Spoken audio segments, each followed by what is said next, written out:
सबसे पहले बात आती है कि कहां पे ये जगह, कब हुआ था युद्ध, जगह कहां पे, तो अपने राजसमंद जिले के अंदर ये जगह है। युद्ध कब हुआ, वापस वही जून का महीना, 18 जून 1576, यही तारीख। हालांकि कुछ इतिहासकार जो अपने हैं ये इसको 21 जून भी मानते हैं, पर अपने तो भाई राजस्थान बोर्ड वाली किताबों में इन सब में 18 जून ही दी हुई है, तो आप तो अपने 18 जून ही मान लेना। किसके बीच में युद्ध हुआ, तो भाई राणा प्रताप और अकबर की सेनाओं के बीच में युद्ध हुआ।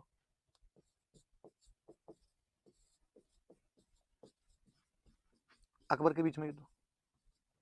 क्या अकबर खुद युद्ध में भाग लेने के लिए आया था, नहीं, ये ज्यादातर होता ही था कि मुगल बादशाह खुद कम ही आया करते थे, अपने कमांडर भेज दिया करते थे, अकबर ने खुद ने भाग नहीं लिया था। तो कौन आया था, तो अकबर की तरफ से उसके सेनापति आए थे, दो सेनापति आए थे, एक तो मान सिंह और एक आसफ खां नाम करके दो सेनापति थे। मान सिंह को पहली बार किसी युद्ध में इंडिपेंडेंट कमांडर बना के भेजा गया था, तो हल्दी घाटी का युद्ध है, पहली बार स्वतंत्र सेनापति था वो, फर्स्ट टाइम इंडिपेंडेंट कमांडर बनाया गया, उसे स्वतंत्र सेनापति बनाया गया था मान सिंह को, और एक साथ में आसफ खां को भेजा। अकबर माइंड से खेल रहे हैं, अकबर कहीं ना कहीं चाहता है कि जो मान सिंह का जो गुस्सा है उसको एक्सप्रेस करने का मौका मिले, और ये जब उसको एक्सप्रेस करेगा तो ढंग से लड़के आएगा। तो उसने आसफ खां और मान सिंह को कहा भाई तुम दोनों जाओ इधर से। तो इधर प्रताप, प्रताप की तरफ से आसपास में जो भी मुगलों के विरोधी थे, आसपास में जो भी अकबर के विरोधी थे, उन सबको प्रताप ने इकट्ठा किया, उनकी सेनाएं आई। जैसे ग्वालियर से एक बंदा आया था राम सात तोमर, इन ग्वालियर वालों की बनती नहीं थी अकबर के साथ, और ये केवल खुद ही नहीं आया था, तीन बेटे और सालीवाहन आया था, भवानी सिंह आया था, प्रताप सिंह आया था, तो ग्वालियर से आए थे राम सात तोमर।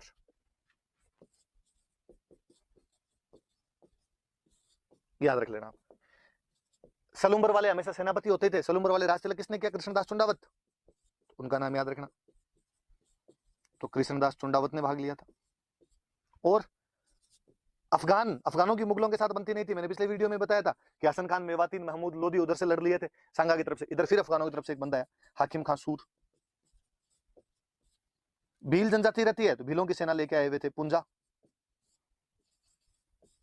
ये भीलों की सेना के साथ में आए हुए थे। तो इस प्रकार से कुछ लोग थे जो उधर प्रताप की तरफ से लड़ रहे हैं, कुछ लोग हैं जो इधर अकबर की तरफ से लड़ रहे हैं। एक अकबर के दरबार का एक इतिहासकार हुआ था बदायूनी, वो इस युद्ध में खुद आया था भाग लेने के लिए। आप जब मेडिवल पढ़ोगे तो और पढ़ोगे, अच्छी सी बुक है इसकी, मुंतखब उत तवारीख, मुंतखब उत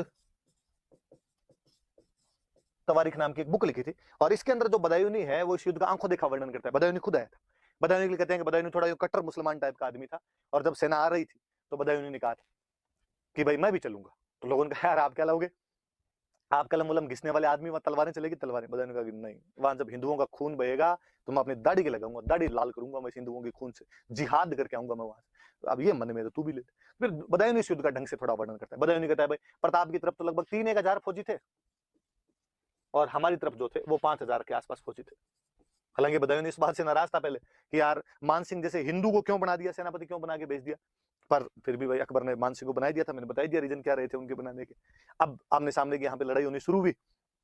ये हल्दी घाटी जो है ये एक दर्रे का बीच की जगह है, पास है, दोनों तरफ पहाड़ियां पड़ती है उनके पास है, वहां के बीच का एक दर्रा है, एक तरफ गोगुंदा की पहाड़ियां है, एक तरफ खमनोर की पहाड़ियां है,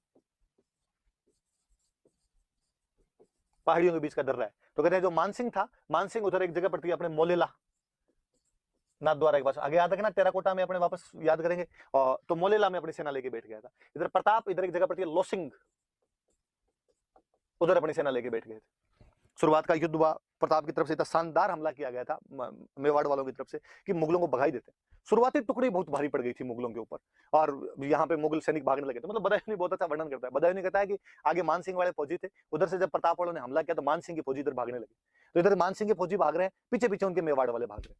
तो मेरे तो ये भी नहीं समझ में आया कि तीर किस पे चलाऊं, कि इधर ही हमारे वाले भाग रहे थे, उनके पीछे मेवाड़ वाले आ रहे हैं। तो मान सिंह ने आसफ खान पास में खड़ा था और आसफ खान से पूछा कि आसफ खान तीर चलाऊं किस पे। आसफ खान ने कहा आंख बंद कर और तीर चला, दोनों तरफ से मरने तो हिंदू ही है, तेरा कर्तव्य तो जो तू लेके आया था वो तो पूरा हो ही जाएगा, तुझे हिंदुओं को मारना था, भले मान सिंह वाले मरे भले प्रताप वाले मरे। तो वो वर्णन नहीं करता है कि भाई वहां से हमारी सेना भाग छूटी थी। और कहते हैं जब सेना भागने लगी तो मुगल सैनिकों के अंदर एक सैनिक हुआ करता था मिहत्तर खां, वो बेचारा मिहत्तर खां नाम का एक सैनिक था, और वो भाग के आया, आगे आया पीछे से, और उसने आगे झूठा मुटाई का कह रहा भागो मत, अकबर आ रहा है, अकबर आ रहा है, खुद बादशाह सेना लेके आ रहे हैं बड़ी। तो अकबर के आने की सूचना सुनी तो जाके मुगलों को थोड़े पैर जमीर, मुगलों ने वापस लड़ना शुरू किया। याद रखना कि किसने हल्दी घाटी के युद्ध में अकबर के आने की झूठी सूचना, रॉन्ग इन्फॉर्मेशन दी थी, तो उस आदमी का नाम मिहत्तर खां था। कौन हल्दी घाटी के युद्ध का आंखों देखा वर्णन करता है, तो बदायूनी करता है। बदायूनी की किताब का नाम क्या था, मुंतखब उत तवारीख था। कौन सा इतिहासकार हल्दी घाटी के युद्ध में खुद भाग लेता है, तो बदायूनी भाग लेता है। तो सारी बातें थोड़ी सी आप याद रखना। और मिहत्तर खां नाम के सैनिक ने ये अफवाह फैलाई थी कि भाई खुद आ गया, अकबर खुद आ गया। मुगल सेना ने जैसे तैसे लड़ना शुरू किया। उधर प्रताप ने जब देखा कि यार मानसिंह उधर सेनापति बना, हाथी पे बैठा हुआ मानसिंह, मानसिंह के हाथी का नाम था मर्दाना, मर्दाना नाम के हाथी के ऊपर बैठा हुआ था। मानसिंह का जो हाथी था, क्या नाम था उसका, मर्दाना नाम करके हाथी था। प्रताप के पास अपने जानते हैं घोड़ा था प्रताप का, चतक। और कहते हैं प्रताप को इतना गुस्सा है कि प्रताप अपने चतक को एकदम मर्दाना के सामने लेके चला गया। और चेतक इतना समझदार घोड़ा कि चेतक ने अपने अगले दोनों जो पैर थे वो मर्दाना की सूंड के ऊपर लगा दिए, मानसिंह के हाथी की सूंड के ऊपर लगा दिए। और प्रताप अपना भाला फेंकता है, मानसिंह जैसे तैसे होदे में बच जाता है, होदा जो ऊपर हाथी पे बैठने की जगह होती है उसके अंदर बैठ जाता है और अपने वार को उसको बचाता है। पर मानसिंह बड़ा इंटेलिजेंट आदमी था। कहते हैं कि उसकी जो हाथी की सूंड थी उसने में उसने एक चाकू लगा रखा था, एक कटार लगा रखी थी, नाइफ लगा रखा था। और जब चेतक अपने पैर उतार रहा था वापस, तब उसके अगले दोनों पैर कट गए। अब चेतक ढंग से मूव नहीं कर पा रहा था एकदम। और प्रताप ने जब देखा कि घोड़े के पैर कट गए, इसलिए वो घोड़े को जैसे तैसे करके वहां से युद्ध भूमि से बाहर निकालता है और युद्ध भूमि से बाहर निकल जाता है। कहते हैं कि मेवाड़ में जब भी राणा युद्ध भूमि से बाहर जाता या राणा को युद्ध भूमि से बाहर लेके जाया करते थे, तो कोई ना कोई झला जो होता था वो राणा के चिन्ह पहन के और राणा की जगह लड़ता था। हमने पढ़ा था कि खानवा के युद्ध में जब संगाजी घायल हो गए थे तो उनकी जगह पे झाला अज्जा लड़ा था। एक बार फिर एक झाला ने वीरता दिखाई, इस बार था झाला बिद्दा। हम उसे झाला बिद्दा भी कहते हैं या उसे हम झाला मानसिंह भी कहते हैं। वो झाला बिद्दा या झाला मानसिंह जो था वो प्रताप के सारे जो राज चिन्ह है वो ग्रहण करता है और वहां पर बैठ के लड़ता है।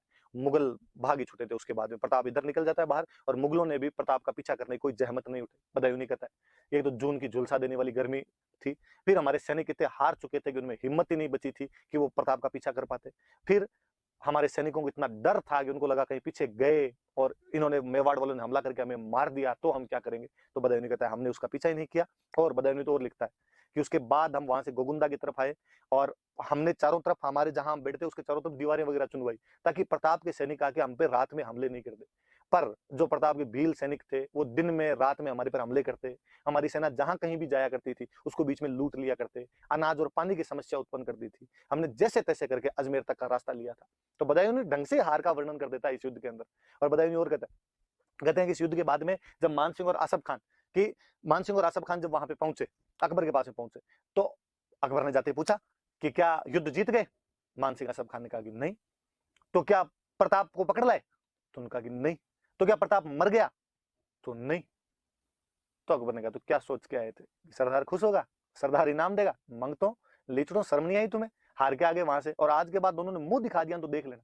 कहते हैं ड्यूटी बंद करवा दी थी मानसिंह और आसफ खान का और दरबार में आना बंद करवा दिया था। मुझे तो हमेशा दया आती है जब कई इतिहासकार बाद में कहते हैं कि साहब हल्दी घाटी में प्रताप हार गया था, तो मुझे लगता है यार यदि मानसिंह और आसफ खान जीत के जाते तो ऐसा कौन राजा होगा जो अपने विजेता सेनापतियों के साथ में इतना बुरा बर्ताव करेगा और अपने विजेता सेनापतियों को कहेगा कि तुम आज के बाद मुझे दिखाई मत देना और तुम यहां से भाग जाओ, आज के बाद मेरे दरबार के अंदर मत आना। पर अकबर इनके साथ बाकायदा करता है। तो ये भी वो साफ साफ ही अपने पास फैक्ट है कि नहीं साहब हल्दी घाटी वाले युद्ध के अंदर प्रताप जीता था और ये सारी जानकारी अपने को बदायूं वाला लेखन और वो ढंग से पढ़ा जाए तो उसके अंदर अपने को मिलती है। पर कोई प्रोपेगेंडा के साथ हिस्ट्री पढ़नी चाहे, कोई प्रोपेगेंडा के साथ हिस्ट्री पढ़ानी चाहे तो फिर अपने पास में तरीके होते हैं। और मैं तो हमेशा कहता हूँ कि अब तो अपनी किताबें लिखने लगे हुए प्रताप उस युद्ध में जीता था। पहले है ना जब नहीं भी लिखा होता था तो भी अपने वाली किताबें साफ साफ लिखती थी कि इस युद्ध में नैतिक विजय प्रताप की थी। अकबर अपने किसी भी उद्देश्य में सफल नहीं हो पाया था, ना वो प्रताप को अधीनता स्वीकार करवा पाया था, ना वो प्रताप को पकड़ पाया था, ना वो प्रताप को हरा पाया था, ना उसकी जमीन पर कब्जे कर पाया था, ऐसा कुछ ही नहीं कर पाया था। और कहते हैं कि हल्दी घाटी युद्ध में जब मानसिंह और आसफ खान हार के चले गए थे तो अकबर खुद अटैक करता है। 76 के लास्ट में जाके अकबर ने खुद ने अटैक किया था कि मैं खुद जाऊंगा। यार ऐसा कैसे हो सकता है कि उसके दो सेनापति जीत के गए और बादशाह को खुद आक्रमण करने की नौबत आ गई, पर अकबर आया था। 1576 के लास्ट में अकबर वापस आता है और अकबर भी यहाँ पे आगे कोई छठ की चौदस नहीं कर पाया था, प्रताप को नहीं पकड़ पाया, अधीनता नहीं करवा पाया, संधि नहीं करवा पाया। उसने उदयपुर पे कब्जा किया था और उदयपुर का नाम बदल के वापस चला गया था और उदयपुर का नाम बदल के उसने कर दिया था मुहम्मदाबाद।